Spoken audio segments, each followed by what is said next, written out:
MBS Muhammad bin Salman kemarin menyatakan dengan tegas dan resmi memerintahkan seluruh warga Saudi untuk keluar dari Lebanon dan Suriah. Dan ini adalah sebuah pernyataan yang harus segera dilaksanakan. Ada apa?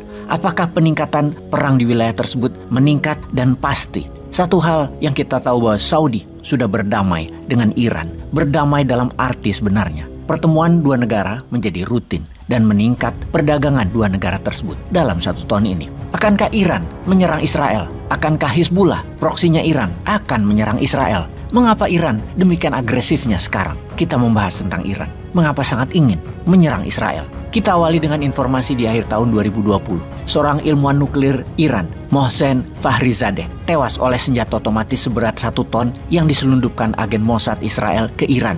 Mohsen Fakhrizadeh adalah seorang brigadir jenderal dalam Korps Garda Revolusi Iran dan pejabat senior dalam program nuklir Iran. Dia mengajar fisika di Universitas Imam Hussein di Teheran. Mengutip sumber intelijen, mengatakan tim eksekusi terdiri lebih dari 20 agen Mossad yang melakukan penyergapan terhadap ilmuwan Fakhrizadeh setelah 8 bulan mengawasinya. Fakhrizadeh terkena tembakan 13 peluru dari senjata sangat akurat yang tidak melukai istri dan 12 pengawalnya yang bepergian bersamanya pada 27 November tahun 2020. Fakhrizadeh, 59 tahun, telah lama diincar oleh Barat sebagai dalang program rahasia bom nuklir Iran. Dia digambarkan oleh Dinas Intelijen Barat dan Israel selama bertahun-tahun sebagai pemimpin misterius dari program bom nuklir rahasia yang dihentikan pada tahun 2003 oleh PBB atas tuduhan Israel dan Amerika Serikat sebagai upaya Iran untuk memulai kembali program nuklirnya.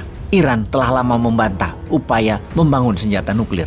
Menurut Mossad, Iran tetap diam-diam membangun kekuatan nuklirnya. Dengan kematian Fakhrizadeh telah memperpanjang periode waktu yang dibutuhkan Iran untuk membuat bom nuklir mulur memanjang menjadi 10 tahun ke depan.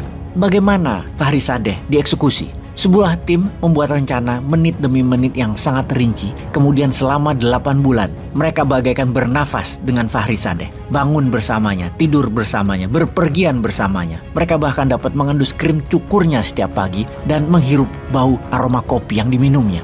Para eksekutor menggunakan senjata canggih yang dikendalikan jarak jauh dengan bom kecil yang terpasang di dalamnya untuk menghancurkan diri sendiri guna menghilangkan jejak. Senjata itu seberat 1 ton karena termasuk bahan peledak dan diselundupkan ke Iran dalam potongan-potongan kecil selama beberapa bulan. Kemudian dirakit dan dipasang di dalam truk pickup Nissan yang diparkir di pinggir jalan yang dikendalikan melalui satelit jarak jauh. Serangan terhadap Mohsen Fakhrizadeh dilakukan oleh Israel sendiri tanpa keterlibatan Amerika. Tetapi pejabat Amerika telah diberi pemberitahuan sebelumnya dan mendapatkan go ahead dari Pentagon. Kemudian kita mundur beberapa bulan di tahun yang sama, 2020. Mayor Jenderal Qasim Soleimani, pria berusia 62 tahun kala itu, merupakan perwira militer senior Iran dalam pasukan pengawal revolusi yang sejak tahun 1998 menjadi komandan pasukan Quds, sebuah divisi yang bertanggung jawab untuk operasi ekstrateritorial dari Iran. Ia adalah seorang veteran perang Iran-Irak dan telah aktif dalam berbagai konflik di Timur Tengah,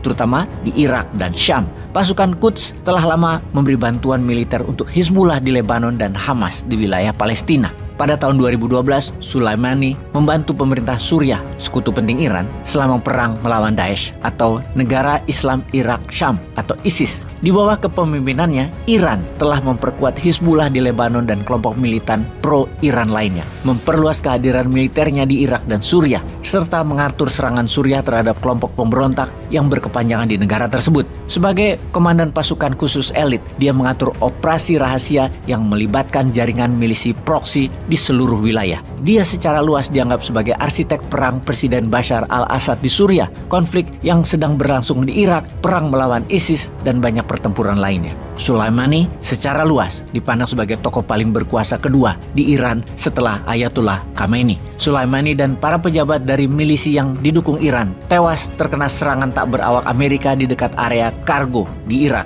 Beberapa rudal menghantam konvoi tersebut. Sedikitnya 7 orang tewas. Mengapa Amerika dan Mossad mengeksekusi Soleimani? Pentagon mengatakan Soleimani telah mengembangkan rencana untuk menyerang diplomat dan anggota militer Amerika di Irak dan di seluruh kawasan. Serangan ini bertujuan untuk menghalangi rencana serangan Iran di masa depan.